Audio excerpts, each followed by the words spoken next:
Good morning, students. And now we have the last chapter in unit first, बेटा units and measurement. ये हमारा last chapter आता है, that is error analysis.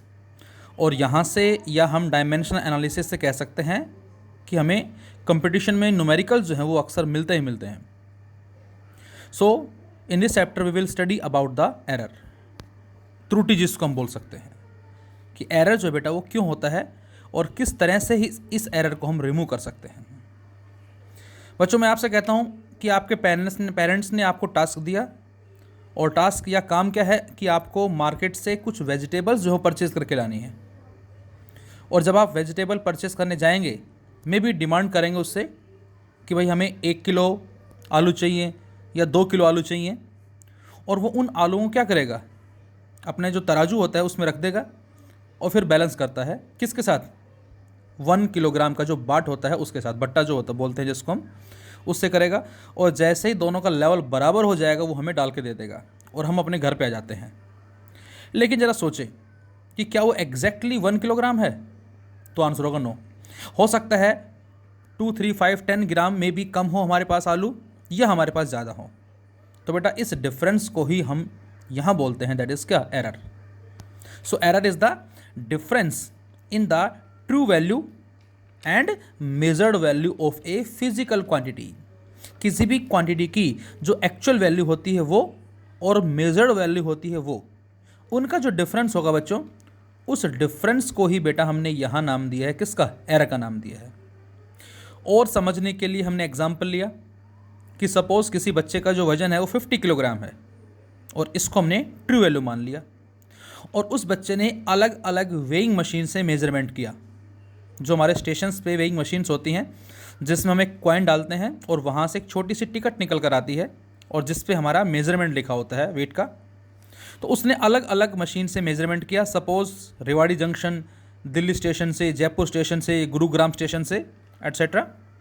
तो उसको answer क्या मिला, सपोज़ एक मशीन ने आंसर दिया 50.5 किलोग्राम, जबकि दूसरी मशीन ने आंसर दिया 50.1 kilogram, third one is 51 kilogram, और फोर्थ ने आंसर दिया 49.99 किलोग्राम.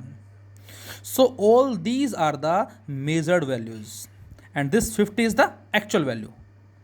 तो मैं आपसे ये कहूँ बेटा कि इस फर्स्ट रीडिंग में कितना एरर है, तो हम क्या करेंगे, हम डिफरेंस लेंगे इन दोनों का. नो मैटर आप ट्रू में से मेजर्ड को माइनस कर रहे हैं या मेजर्ड में से ट्रू को माइनस कर रहे हैं, कोई भी आप ऑर्डर ले सकते हैं, क्योंकि एरर जो है बेटा वो पॉजिटिव भी होता है एज वेल एज नेगेटिव भी होता है. So 50 minus 50.5, then answer is 0.5, minus 50 minus 50.1, then answer is minus 0.1, 50 minus 51, that is -1, and 50 minus 49.99, that is 0.01. So all these are the error. तो ये सारे क्या कहलाएंगे बच्चों, एरर कहलाएंगे. फिर से, the difference in actual value and measured values of a physical quantity. Actual और मेजर्ड का जो डिफरेंस होगा बच्चों, उस डिफरेंस को ही बेटा हमने यहाँ नाम दिया है, किसका, दैट इज एरर का नाम दिया है. और ये एरर आ गए जो कि पॉजिटिव भी हो सकते हैं और नेगेटिव भी हो सकते हैं. अब जरा ध्यान से देखें इन चारों रीडिंग्स को. मैं आपसे कहूँ इन चारों में से सबसे कम एरर किस में बच्चों, तो पहले में 0.5, दूसरे में 0.1, तीसरे में 1 सबसे ज़्यादा, और चौथे में 0.01. तो इसका मतलब जो फोर्थ वैल्यू जो हमारी है एरर की, ये सबसे कम एरर है. और फोर्थ रीडिंग का मतलब ये वाली रीडिंग, मतलब 49.99 जो है बेटा, इसमें सबसे कम एरर आया. इसका मतलब ये जो रीडिंग है ये सबसे ज़्यादा एक्यूरेट है. सपोज़ मैं कहता हूँ ये रेवाड़ी जंक्शन पे रीडिंग ली है, ये दिल्ली पे ली है, ये जयपुर से, और ये गुरुग्राम से. तो गुरुग्राम पे जो वेइंग मशीन है वो हमें ज़्यादा एक्यूरेसी से रिजल्ट दे रही है as compare to other 3 machines. तो ये जो रीडिंग है सबसे ज़्यादा करेक्ट होगी. क्यों, क्योंकि इसमें सबसे कम एरर है. तो ये भी आपको याद रखना बच्चों कि जिस भी रीडिंग में सबसे कम एरर होता है बेटा, वो रीडिंग उतनी ही ज़्यादा एक्यूरेट होती है. Now but in actual it is impossible to measure the actual value. हमने ये 50 किलोग्राम बता तो दिया, लेकिन हमें कैसे पता, तो बेटा हम एक्चुअली में एक्चुअल वैल्यू को मेजर कर ही नहीं सकते. ट्रू वैल्यू को मेजर कर ही नहीं सकते, फिर हम कैसे पता लगाएंगे ट्रू वैल्यू होती क्या है, ये फिलहाल हम बात करेंगे आगे अभी ज़रा। तो यहाँ से हमें अभी तक पता लगा कि एक्चुअल का और ऑब्जर्व का जो डिफरेंस है दैट इज़ द एरर, उसी को ही हमने एरर का नाम दिया है। नाउ अब बेटा इस एरर को हमने 2 कैटेगरीज में डिवाइड कर दिया, और बच्चों अलग अलग बुक्स में इसका जो डिवीजन किया हुआ है वो अलग अलग हो सकता है, किसी में 2, किसी में 3, किसी में 4, लेकिन वो इन्हीं की ही टाइप्स कहलाती हैं basic.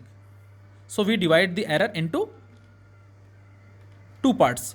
First one is systematic error and second one is random error, किसी में ग्रोस एरर भी बताया गया है। तो जो हमारा सिस्टमैटिक एरर है बेटा ये क्या होता है? The error whose causes are known and can be minimised. Systematic error वो एरर होता है बच्चों जिसके रीजन्स का, जिसके कारणों का हमें पता होता है और जिसको हम मिनिमाइज भी कर सकते हैं, लेकिन पूरी तरह से नेग्लेक्ट नहीं कर सकते। उस एरर को हमने सिस्टमैटिक एरर का नाम दिया है। The error whose causes are known and can be minimised. जबकि रैंडम एरर क्या होता है बच्चों? The error which occur irregularly, means कभी आ गया और कभी नहीं आया। एक बच्चे ने एक्सपेरिमेंट किया और फर्स्ट टाइम में उसकी रीडिंग जो है वो करेक्ट नहीं आई, कुछ एरर आ गया, लेकिन उसी बच्चे ने दूसरी बार किया, तीसरी बार किया, चौथी बार आ गया उसका सही आंसर। तो टीचर क्या बोलेगा कि बेटा ये तो चांस की बात है, कभी आ गया और कभी एरर नहीं आया। तो इस रैंडम एरर को बच्चों हम चांस एरर भी बोलते हैं। So the error which occur irregularly, कभी ये पॉजिटिव होता है, कभी ये नेगेटिव होता है, कभी ये स्मॉल होता है और कभी ये लार्ज होता है। तो इस एरर को हमने रैंडम एरर का नाम दिया है। And now types of systematic error. और ये जो मैं अभी बात कर रहा था कि अलग अलग बुक में इसको अलग लिखा गया है, किसी में इसको अलग लिखा गया है, वो इसी कैटेगरीज में ही आते हैं। सो सिस्टमैटिक एरर। तो अब हमने सिस्टमैटिक एरर जो है उसके टाइप्स के बारे में बात करें, उसके सोर्सेस के बारे में कह सकते हैं। First one is instrumental error. Systematic error में फर्स्ट हमारा आता है बेटा इंस्ट्रूमेंटल एरर। ये वो एरर है जो किसी भी इंस्ट्रूमेंट में कुछ खराबी की वजह से अराइज होता है।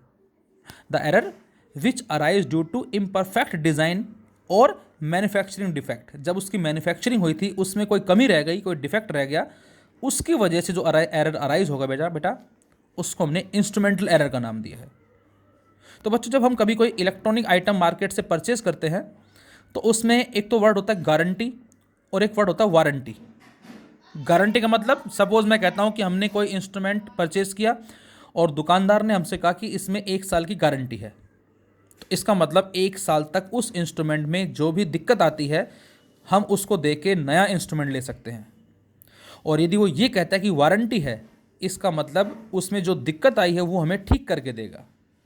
तो यहाँ पर जो एरर अराइज हुआ वो उस इंस्ट्रूमेंट के गलत डिजाइनिंग की वजह से अराइज हुआ है या कोई कमी रह गई उसकी वजह से अराइज हुआ है। तो बेटा इसको रिमूव करने के लिए हम क्या करेंगे? मैकेनिक के पास जाएंगे और वो कुछ हद तक रिमूव करेगा। और या फिर गारंटी की बात करें हम तो हम उसको रिप्लेस करके कोई दूसरा इंस्ट्रूमेंट ले लेंगे। मे बी उसमें एरर हो सकता है, लेकिन हो सकता है उससे वो लेस हो। तो किसी भी इंस्ट्रूमेंट की तकनीकी खराबी की वजह से जो एरर अराइज होता है that is known as instrumental error. इसी कैटेगरी में सेकेंड है बेटा इम्परफेक्शन इन एक्सपेरिमेंट टेक्निक। इसका मतलब क्या है कि हम कोई एक्सपेरिमेंट कर रहे हैं और उस टेक्निक को प्रॉपरली यूज़ नहीं कर रहे। जैसे मैं आपसे कहता हूं कि हमें अपनी बॉडी का टेम्परेचर मेजर करना है, तो उसके लिए बच्चों हम थर्मोमीटर यूज़ करते हैं जिसको हम अंडर आर्मपिट अटैच करके टेम्परेचर नोट करते हैं। लेकिन क्या हम श्योर हैं कि वो हमें एक्चुअल टेम्परेचर देगा? तो आंसर है नो। वो जो टेम्परेचर मेजर करके देगा बेटा वो हमें हमारी बॉडी का एक्चुअल से लेस मेजर करके देता है। So like temperature of human body measured by thermometer placed under armpit will always give the lower temperature than the actual. तो ये एक तरह से गलत टेक्निक हम कह सकते हैं, लेकिन ऐसा चलता आ रहा प्रोसेस, तो इसकी वजह से भी हमें एक्चुअल रीडिंग नहीं मिल पाती। इसी कैटेगरी में नेक्स्ट है दैट इज पर्सनल एरर। अब ये एरर अराइज क्यों होगा देखें जरा। So it arise due to the inexperience of the observer. मतलब जो ऑब्जर्वर है, जो एक्सपेरिमेंट पे टेक केयर कर रहा है, जो उसको ऑब्जर्व कर रहा है, उसकी कमी की वजह से अराइज हो रहा है। The arise due to inexperience that is lack of proper setting of apparatus. तो बेटा लेबोरेटरी में जो हमारे ऑप्टिकल बेंचेस हैं उनमें हम प्रॉपरली हम उसको सेट नहीं कर पाते हैं, और जिसकी वजह से रीडिंग लेने में हमें काफ़ी टाइम लगता है। यदि प्रॉपरली हमने उसको एडजस्ट कर लिया तो शायद 2 मिनट में ही हम रीडिंग को नोट कर लें, तो उसकी वजह से राइज हो गया, और ये इसके बारे में ऑब्जर्वर ने हमें बताया ही नहीं। टेकिंग रीडिंग विदाउट प्रिकॉशंस, हम किसी एक्सपेरिमेंट को कर रहे हैं, लेकिन उस एक्सपेरिमेंट में हमें किन किन सावधानियों का ध्यान रखना है हमने उसको ऑब्जर्व ही नहीं किया, उसके बारे में ध्यान ही नहीं रखा, और इसकी वजह से भी अराइज हो जाएगा हमारा एरर। इन सभी बातों को यदि हम ध्यान में रखें तो हम इस एरर को कुछ हद तक मिनिमाइज कर सकते हैं। इसी कैटेगरी में नेक्स्ट आता है बेटा number 4, error due to external causes. कुछ इंस्ट्रूमेंट्स ऐसे होते हैं बेटा जो बड़े सेंसिटिव होते हैं अबाउट टेम्परेचर, प्रेशर, ह्यूमिडिटी, और उन इंस्ट्रूमेंट्स पे एक्सटर्नल कंडीशंस का भी इफेक्ट पड़ता है, और जिसकी वजह से रीडिंग जो है वो हमें करेक्ट नहीं मिल पाती। So error due to external causes, that is external conditions like temperature, pressure, humidity etcetera can affect the reading, और इनकी वजह से भी एरर जो है वो अराइज हो जाएगा। इसी कैटेगरी में नेक्स्ट हमारा जो इंपॉर्टेंट है, बात करेंगे इसके बारे में हम, that is least count error. So बच्चों, what is the meaning of least count?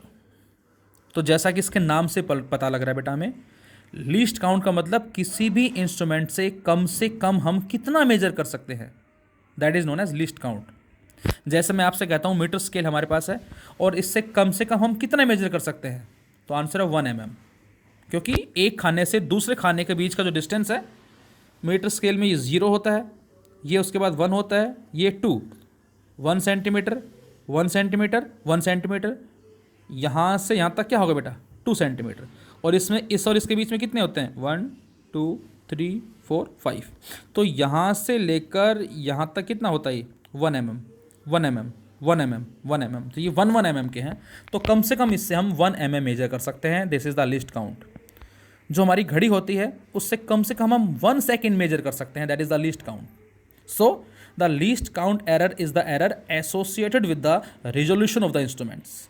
हम लेंथ नोट कर रहे हैं मीटर स्केल से, और सपोज रीडिंग है 6.1, और हमने राउंड फिगर में 6 बोल दिया उसको, तो 0.1 हमने छोड़ दिया, उसकी वजह से एरर अराइज होगा। इसी तरह से हम पढ़ेंगे वर्नियर कैलिपर के बारे में, 0.01 सेंटीमीटर जिसका लिस्ट काउंट होता है, स्क्रू गेज के बारे में स्टडी करेंगे, स्फेरोमीटर के बारे में स्टडी करेंगे, तो इन सभी का अपना एक लिस्ट काउंट होता है, और उसको प्रॉपरली कैलकुलेशन में अटैच नहीं करने की वजह से हमारा जो एरर है वो अराइज हो जाएगा। So all these are the types of systematic error, and the second one is random error, which can also be known as chance error. The error which occur irregularly, मैंने बताया बेटा अभी आपको कि ये जो वो एरर है जो इरेगुलर आता है, कभी आ गया और कभी नहीं आया, कभी आया तो पॉजिटिव आया, कभी आया तो नेगेटिव आया, कभी स्मॉल आया और कभी लार्ज आया। So they are random with respect to sign and size, मतलब sometime random error positive and sometime negative. Similarly sometime random error may be big and sometime small. It can be minimized by repeating the observations a large number and taking arithmetic mean of all the observations. तो बेटा इसको minimise करने के लिए जो हम बात कर रहे थे स्टार्टिंग में कि ट्रू वैल्यू को हम कैसे फाइंड आउट करेंगे, तो आंसर है कि हम जो भी हमने एक्सपेरिमेंट किया है उसमें 10 रीडिंग नोट कर ली हैं, तो 10 को हम ऐड करके 10 से डिवाइड कर देंगे, तो उसके बिहाफ पे हमें मीन वैल्यू मिलेगी, और उस मीन वैल्यू को ही हमने क्या नाम दिया बच्चों, एक्चुअल वैल्यू का नाम दिया है। कैसे, जरा देखिए हम। तो मैंने लिखा यहाँ note, it is impossible to measure the actual value. तो सबसे पहली बात ये कि हम किसी भी वैल्यू को एक्चुअली मेजर नहीं कर सकते, मतलब हम एक्चुअल वैल्यू जो है किसी भी क्वांटिटी के बारे में नहीं बता सकते, मे बी उसमें स्लाइटली वेरिएशन हमें मिलता ही मिलता है।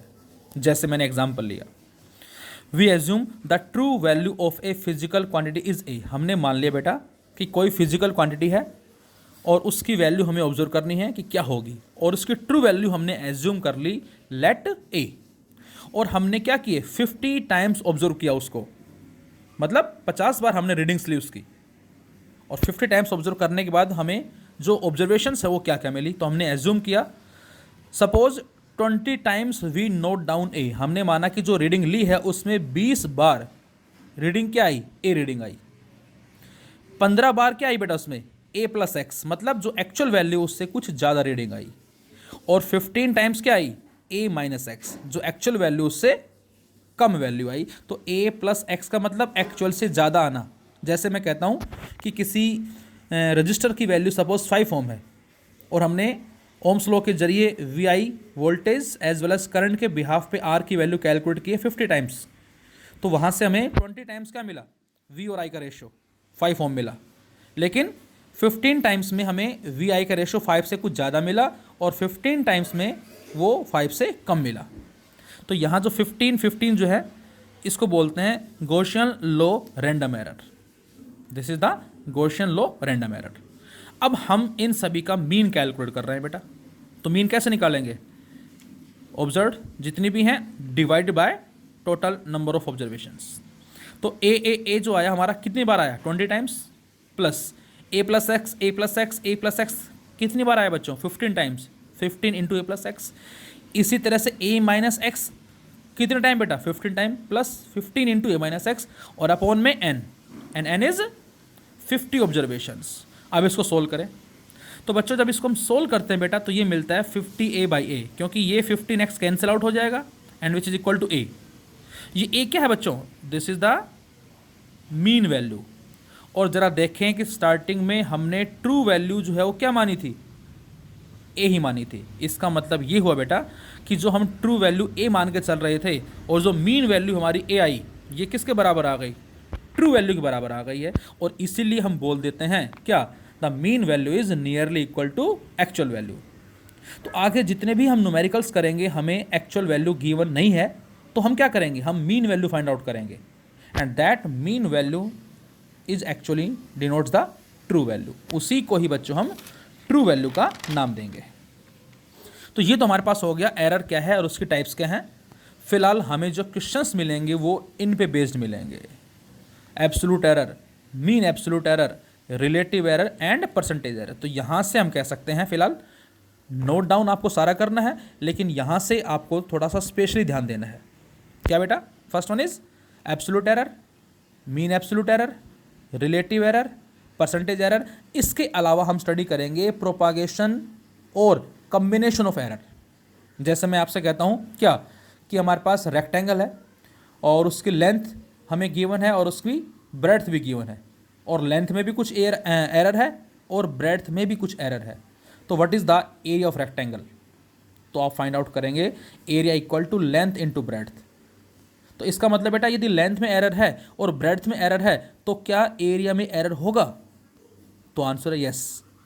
इसका मतलब वो एरर जो है वो प्रोपागेट हो गया लेंथ ब्रेड्थ से एरिया के अंदर, और इसीलिए हम इसको नाम देंगे प्रोपागेशन ऑफ एरर, जो हम फाइंड आउट करेंगे कम्बिनेशन में, किस में, एडिशन में, सब्ट्रैक्शन में, मल्टीप्लिकेशन में एज वेल एज डिवीजन में।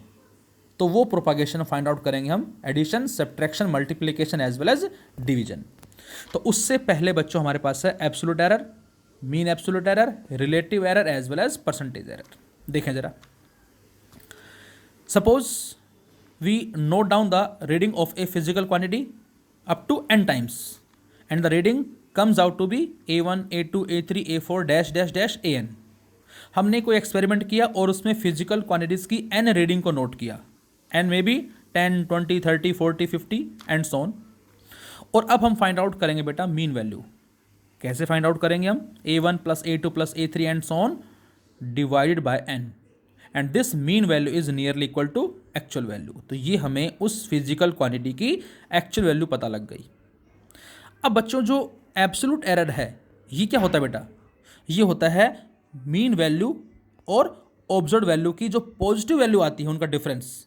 क्या, what is the absolute error, mean value and observed value के डिफरेंस की जो पॉजिटिव वैल्यू होगी। फिर से ये क्या होगा बेटा, mean value and observed value के डिफरेंस की जो पॉजिटिव वैल्यू होगी उसको हमने फिलहाल किसका नाम दिया है, एब्सोल्यूट एरर का नाम दिया है। सो इसको लिखते हैं delta A1। This delta A1 denotes the absolute error in first measurement. मैंने डेल्टा A1 लिखा है, मैं डेल्टा A2 लिखता हूं तो absolute error in second measurement, delta A3 absolute error in third measurement. तो लिखा हमने the difference of mean value and individual observed values gives the absolute error in each measurement. जैसे हमने यहाँ से वैल्यू फाइंड आउट कर ली ए M आ गया। Now delta A one, this is the absolute error in first measurement, equal to A M minus A one. Delta A two, A M minus A two. Delta A three, A M minus A three. So ये सारे क्या कहलाएंगे हमारे पास? All these are the absolute error in each measurement. मतलब mean में से observed measured values को माइनस करना है। ये delta A one, delta A two, delta A three क्या आ जाएंगे बच्चों? All these are the absolute error in each measurement. ये आ गया। मीन वैल्यू पता लग गई, एब्सोल्यूट एरर पता लग गए हमें, delta A one, delta A two, delta A three. अब हमें निकालना है second factor is mean absolute error. तो बच्चों डेल्टा ए वन क्या आया? Absolute error in first measurement. Delta A two क्या आया? Absolute error in second measurement. Delta A three क्या आया? Absolute error in third measurement. मैंने मॉडुलस क्यों लगाया? क्योंकि हम यहाँ पर मीन निकाल रहे हैं, और जब मीन निकालते बेटा तो हम इनको ऐड करेंगे। तो delta A mean represents the mean absolute error, क्योंकि डेल्टा ए तो क्या हो गया? एब्सोल्यूट एरर, और उसका मीन। तो हम इन सभी को क्या करेंगे? एडअप करके एन से डिवाइड कर देंगे। ये कहलाएगा mean absolute error. Relative error क्या होगा बच्चों? मीन एब्सोल्यूट एरर जो आया ये डेल्टा ए मीन और अपॉन में mean value. Delta A mean और ए एम का जो रेशियो होगा इसको रिलेटिव एरर बोलेंगे बेटा। और परसेंटेज एरर क्या होगा? इसी रिलेटिव को 100% से मल्टीप्लाई कर देंगे, तो इसको बोलेंगे हम परसेंटेज एरर। जैसे हम एक एग्जाम्पल लेते हैं। क्या एग्जाम्पल? जैसे mu, this is the refractive index of say water 1.33। तो मैंने लिखा बेटा mu equal to 1.33 plus minus 0.02, और मैं लिखता हूँ mu equal to 1.33 plus minus 1.5%। क्या मतलब इसका? 1.33 1.33 दोनों में कॉमन है, यहाँ तो 0.02 है और यहाँ 1.5% है। तो बेटा 0.02 को मैंने क्या नाम दिया है? Mean absolute error. अभी ज़रा पता लगेगा आपको। और 1.5% को मैंने क्या नाम दिया? Percentage error.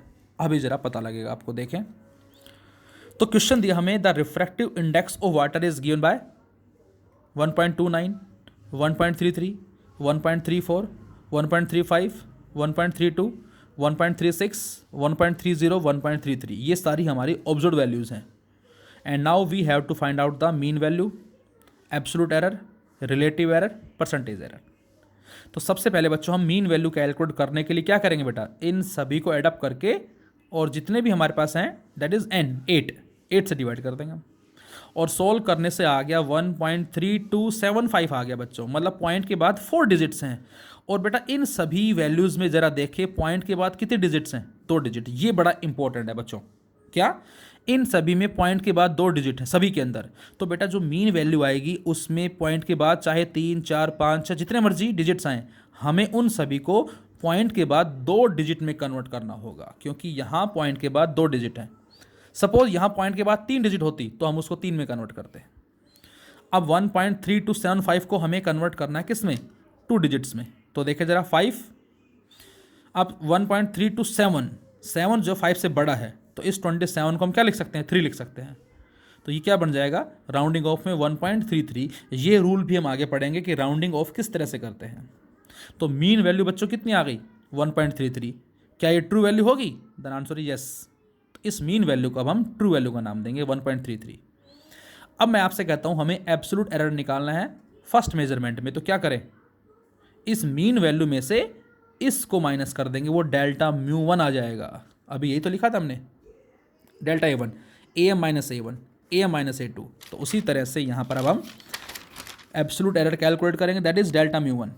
और ये आएगा बच्चों mu M minus mu one. Mu M कितना है बेटा? म्यू एम आया हमारा 1.33 और म्यू वन कितना है? 1.29। तो कितना आ गया है? 0.04। अब आप चाहें तो म्यू वन को कैसे लिख सकते हैं? Mu one plus minus delta mu one, mu one plus minus delta mu one. मतलब म्यू वन की वैल्यू कितनी है बेटा? म्यू वन की वैल्यू थी 1.29, 1.29। और इसमें एरर कितना है बच्चों? 0.04। कब आया 0.04? जब mu M minus mu one किया है। यदि मैं mu one minus mu M करता तो आंसर आता माइनस 0.04। तो इसका मतलब क्या हुआ कि जो फर्स्ट रीडिंग है इसको हम ऐसे भी लिख सकते हैं 1.29 प्लस माइनस 0.04, क्योंकि 1.29 तो बेटा इसकी वैल्यू दे रखी है। अब 0.04 हमने क्यों लिखा प्लस माइनस, क्योंकि इसमें 0.04 एब्सोल्यूट एरर है, जो कि पॉजिटिव भी हो सकता है और नेगेटिव भी हो सकता है। पॉजिटिव कब होगा, जब mu M minus mu one करते हैं, और नेगेटिव कब होगा, जब mu one minus mu M करते हैं। ऑर्डर आपको सेम रखना है बच्चों। अभी मैंने बताया था आपको, आप डेल्टा ए वन को A M minus A one लिखो या A one minus A M लिखो, लेकिन ऑर्डर सेम रखना है। मतलब पहले में आपने ऐसे किया तो दूसरे में भी ऐसे, तीसरे में भी ऐसे, लेकिन फर्स्ट में आपने A M minus A one minus A M किया है तो सेकेंड में A two minus A M, next A three minus A M, next A four minus A M and so on. तो ऑर्डर सेम रखना है आपको, तो error जो है वो इस तरह से आएगा। तो हमने पहले ये लिया mu M minus mu one, सभी में इसी तरह से ऑर्डर रखेंगे हम। So mu one is 0.04, delta mu two 0.00, delta mu three minus 0.01, delta mu four minus 0.02, minus 0.01, minus ये प्लस है, माइनस 0.03, प्लस 0.03 एंड प्लस 0.00। तो ये सारे क्या कहलाएंगे बच्चों, all these are the absolute error in each measurement. And now we have to find out the mean absolute error, मतलब इन सभी का मीन निकालना है अब हमें। Delta mu one plus delta mu two plus delta mu three, और इनको modulus क्यों लगाया मैंने, क्योंकि मीन निकाल रहे हैं। सभी को ऐड करके 8 से डिवाइड कर दिया, कितना आ गया बेटा, ये आ गया 0.0175। अब अगेन पॉइंट के बाद 1 2 3 4 डिजिट्स हैं, और इन सभी पॉइंट के बाद 2 डिजिट्स हैं, तो यहाँ पर 2 में कन्वर्ट करना होगा, और 0.0175 को 0.02 हमने लिख दिया। तो इसका मतलब ये हमारे पास क्या आ गया, एब्सोल्यूट एरर आ गया। किस में, 1.33 में। तो 1.33 ट्रू वैल्यू है, और इसमें मीन एब्सोल्यूट एरर कितना आया, 0.02। और यही मैंने स्टार्टिंग में लिखा था, क्या 1.33 प्लस माइनस 0.02। तो ये 0.02 क्या बच्चों, ये इस रीडिंग में मीन एब्सोल्यूट एरर है। अब बच्चों रिलेटिव एरर कैसे आएगा, तो रिलेटिव एरर आएगा बेटा डेल्टा म्यू मीन, ये जो हमने फाइंड आउट किया है, delta mu mean divided by mean value. 0.02 हमारे पास ये आ गया, और मीन वैल्यू 1.33 थी, इनको डिवाइड करेंगे तो कितना आ जाएगा, 0.015 लिख सकते हो, या इसको 0.02 भी लिख सकते हो, एक ही बात है, अप्रोक्स है। ये आ गया रिलेटिव एरर। और परसेंटेज में क्या करेंगे बेटा, जो रिलेटिव आया उसको 100% से मल्टीप्लाई भी कर देंगे, तो ये आ जाएगा प्लस माइनस 1.5%। तो इसका मतलब वैल्यू है 1.33, और परसेंटेज एरर कितना है, plus minus 1.5%। So we can also write 1.33 plus minus 1.5%, और यही मैंने लिखा था यहाँ पर भी 1.33 plus minus 1.5%। So we can say क्या, रिफ्रैक्टिव इंडेक्स जो है 1.33 plus minus 0.02 and 1.33 plus minus 1.5%।